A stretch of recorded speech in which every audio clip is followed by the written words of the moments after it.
Assalomu alaykum. Birodarlar bormisizlar?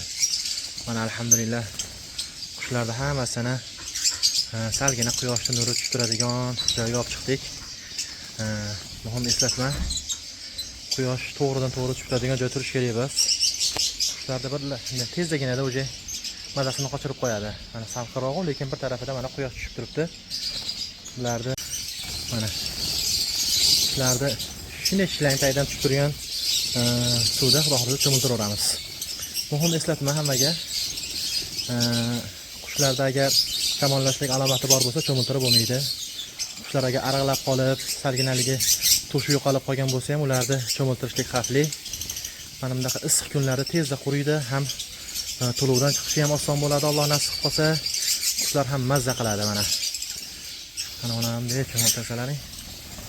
Subhanalloh, mazza qilyapti qushlar.